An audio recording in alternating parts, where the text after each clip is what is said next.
Good morning and welcome to Friday with the Rev. I'm Greg Johnson. I'm the president and CEO of GJP International, Greg Johnson Partnerships International. And today is the 20th broadcast that we have done.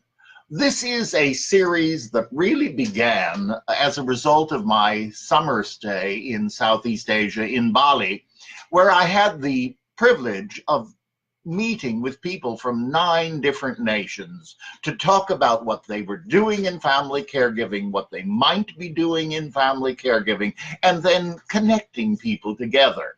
It's a totally informal situation, but something that continues to grow. And one of the conversation pieces was, how can we be in touch one with the other during the year? And so part of that has been Friday with the Rev. We found that 8 a.m. in New York time worked both for Europe, for South Africa, for Southeast Asia, for South Asia. And so this has begun during 2018. And I'm so grateful to you for joining me. I'm also very grateful for the many emails that I get with questions, with comments. I'm grateful for each and every one. And for those of you who may be joining us for the first time, I can be reached in 2 different ways. One is through Emblem Health, with whom I have for nearly 20 years been their senior advisor for care for the family caregiver. And the email there is gjohnson and it's one word, at emblemhealth.com. I also have the privilege of serving at the Marble Collegiate Church, and my email there, if that's easier for you, is gjohnson@marblechurch.org. So it's emblemhealth.com or marblechurch.org. In both cases, G. Johnson. I'd love to hear from you, and I truly appreciate you taking the time to share with me. Well, this is the last broadcast for 2018 because we're all busily getting ready for the final of the trilogy of holidays here in America. We refer to it as Thanksgiving, Christmas, and now New Year. And so as we come to the end, I wanted to take a moment for us to look at some things that we might do in preparation for the new year and things that we can begin doing in the new year regarding family caregiving. Last week was the Christmas broadcast, and we talked about the light being born within us. And as we've said, during the holiday season, certainly here in America and for many of you all over the world, there are many, many holidays that are celebrated, but we're always talking darkness into light.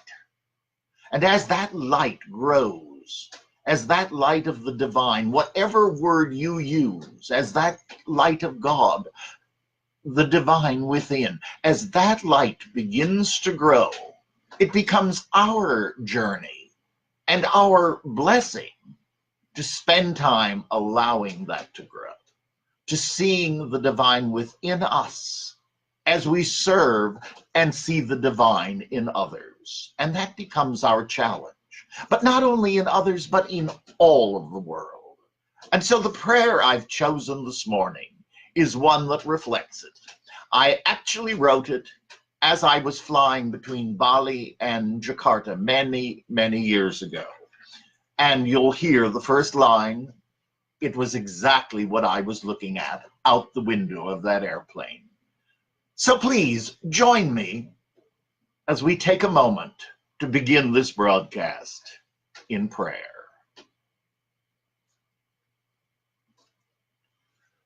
The heavens are telling the glory of God. We are surrounded by your majesty and goodness. O Lord, thank you for the love which created us, the earth, and the heavens. We are surrounded by so many miracles. We are indeed miracles ourselves. As we care for our loved ones, our care recipients keep us mindful that each of us is known to you. Each of us is precious in your sight. Each of us is a temporal gift, one to the other. None of us knows how long we will be together. Teach us to treasure each and every moment we have, the good ones and the challenging ones. Keep us mindful that our duty in life is to row. You will guide and navigate the seas of life. If, however, we decide to be the guide, director, navigator, we need to remember that you do not row. Keep us vigilant, humble, responsible, and loyal in love and service. Remind us to walk and grow through this life with our heads in the heavens with you and our feet here on earth where our work remains. And we give you thanks and praise today, tomorrow, and forever, world without end. Amen. And I particularly love that phrase. It's actually a paraphrase of something that's in the big book of Alcoholics Anonymous, but I love this image. Remind us to walk and grow through this life with our heads in the heavens, our spiritual nature, with you, and our feet here on earth, our humanity, where our work remains. Love that phrase. Now, Reverend Marion, with whom I had dinner last night and sends love and blessings to everyone for the new year, her affirmations. I honor all paths to God, to the divine. God is greater than anything we may encounter. God's power within helps eliminate fear. The miracle-working power of God is manifesting harmony, guidance, freedom, happiness, peace. I thank God for working in and through me at all times, guiding and supporting me in all ways. And that famous passage from Deuteronomy, a lovely, powerful thought, and something to carry with us for the new year. You shall love the Lord your God with all your heart, and with all your soul, and with all your mind. And as liturgies say, this is the first and great commandment. And the second is like unto it, you shall love your neighbor as yourself. On these two commandments hang all the law and the prophets. May those be written in our hearts as we go forth as family caregivers. And now I want to share with you a few resources that I feel, we're going to look at the body first, things that will help us in our practical uses. Now, I have recommended, and as you well know by now, my prayer chair is surrounded by books of meditation, of prayers of many, many different traditions, and frankly, in many different languages, because certain ones have been very special to me. I hope you do that you find prayers, that you find meditations, that you find affirmations, a writing of someone that may be special and resonates with you. Put that by your prayer chair. And as you sit quietly, be strengthened and blessed by it. The same goes for resources. Now, this is Care for the Family Caregiver, A Place to Start. This was the book I originally wrote with Gail Gibson Hunt in 2005 for the White House Conference on Aging. It was redone in 2010 and again in 2017 because so much had happened. And it's a wonderful book for you to share with your own work, but also with other people with whom you are working. Care for the Family Caregiver, A Place to Start. because none of us went to school for it. Now, one of the great resources that I have found, I had the privilege of being on the panel, and it was a very large panel of wonderful, wonderful people here in New York. The United Hospital Fund, under the direction of the very brilliant and my personal mentor, Carol Levine, created a work that is online. It's hard copy as well, but it's online, and it's called Next Step in Care. There are over 30 downloadable resources and tools and listings that can be of great help to you. It clarifies many, many things about hospitals and about the various facilities involved in the journey of family caregiving. For example, and many people aren't aware of this, and this is in the book, and it's literally a playlist of how it works. Within a hospital, there are a minimum of 2 hospitals. One is the emergency room, and there is an entire structure within the emergency room of responsibilities and titles and what is happening in that part of the hospital. It's literally a mini hospital within a greater hospital. And once someone is taken from the emergency room and admitted to the hospital, another cast of characters appear.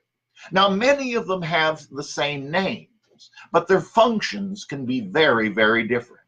And this can be very confusing to people because they think it's all one. Well, it is, but it isn't. And so we need to understand the structure. So I urge you to go. It's very simple, www.nextstepInCare. And I want to make sure I get that correct. Yes. nextstepincare.org. nextstepincare.org.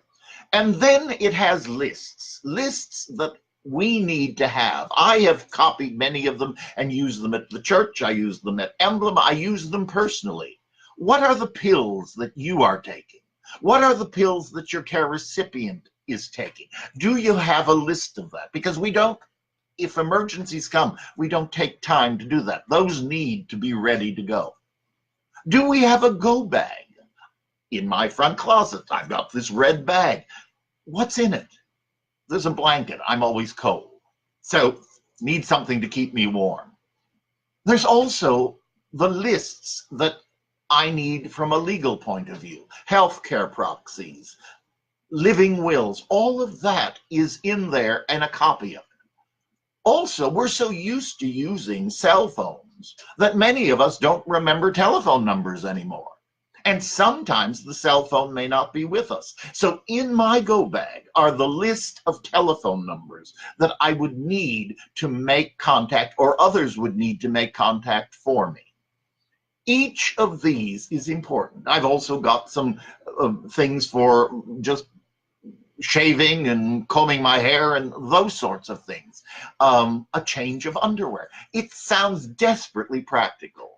And that's exactly what it is. It needs to be. So think about that. Do you have a go bag, and does your care recipient have a go bag? That thing that you can grab and know that the things you're going to need are in there. Spend a little time thinking of that.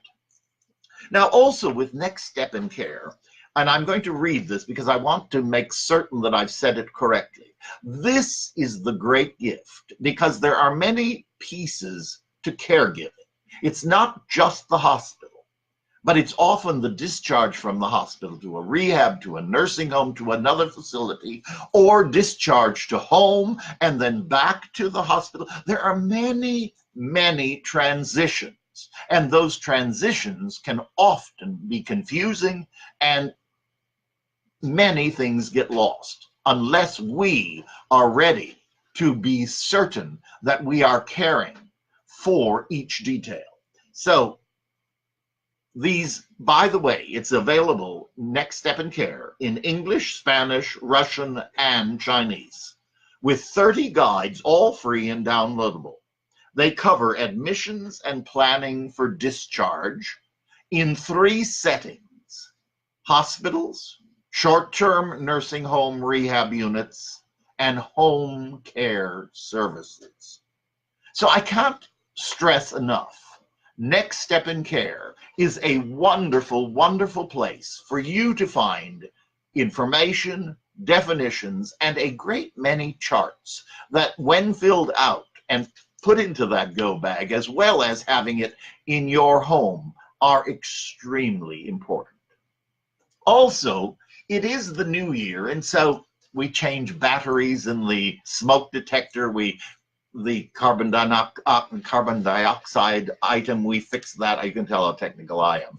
But each of those gets looked at. Another thing for us to look at are our documents in order? Now, I'm showing you my little booklet here.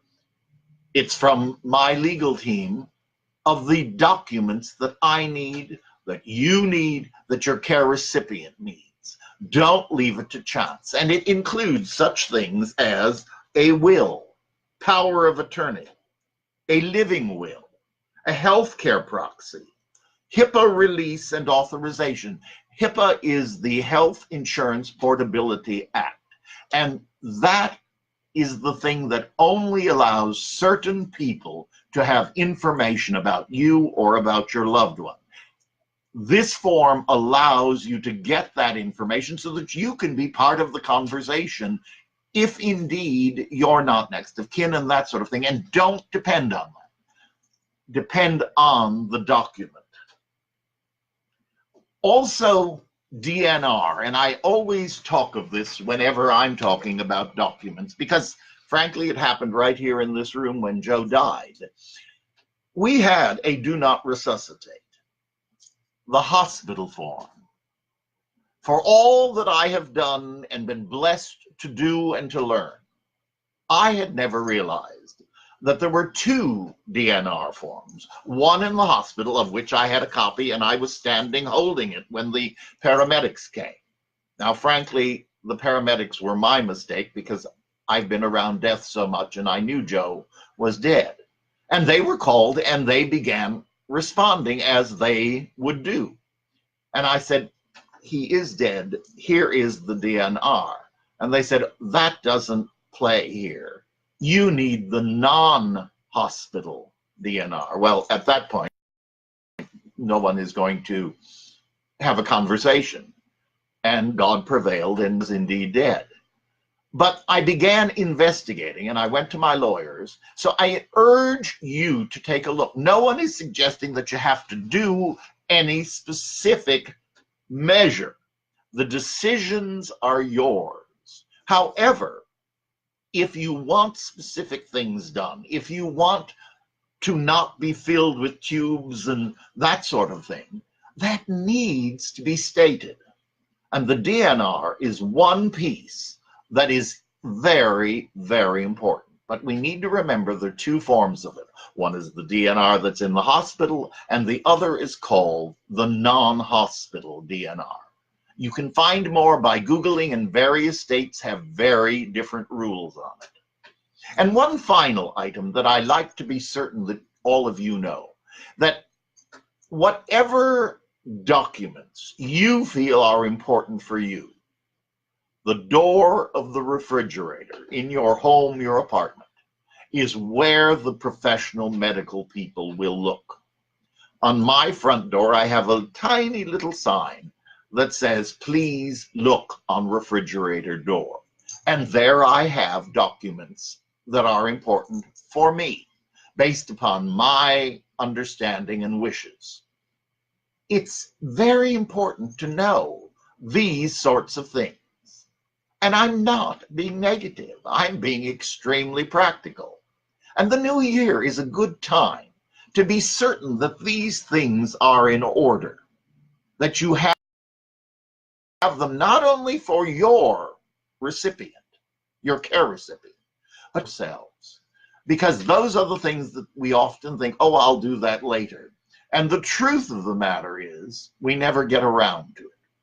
So may I encourage you, these are the practical steps. These are the human steps as we go into the new year. Check your lists. Check your go bag. Be prepared. because it will make it much easier when they are called into service and are needed. You will have enough other things to be thinking about. Now, we are physical, emotional, and spiritual human beings. And I want to give you a spiritual diet. It's something that comes, again, out of one of the books that I read on a daily basis. This is Emmett Fox, Around the Year with Emmett Fox. And it's a daily reading that's based on his extensive writings. But he urges, as the year comes to a close, that, we've all been having fun with the sweets, and we're all talking of diets and that sort of thing. Here is a spiritual diet. And here is the prescription. I'm going to read it. For 7 days, you must not allow yourself to dwell for a moment on any kind of negative thought. You must watch yourself for a week and must not, under any pretense, allow your mind to dwell on any thought that is not positive, constructive, optimistic, kind. This discipline will be so strenuous you could not maintain it consciously for much more than a week. But a week will be enough, because by that time, the habit of positive thinking will begin to be established. Some changes for the better will have come into your life, encouraging you enormously. And then the new way of life will be so attractive that you will find your mentality aligning itself almost automatically. Yes, positive thinking. I'm from the Church of Dr. Norman Vincent Peale, the author, and I urge you, that great book remains one of the great sellers and one of the great inspirations to millions all over the world. The Power of Positive Thinking.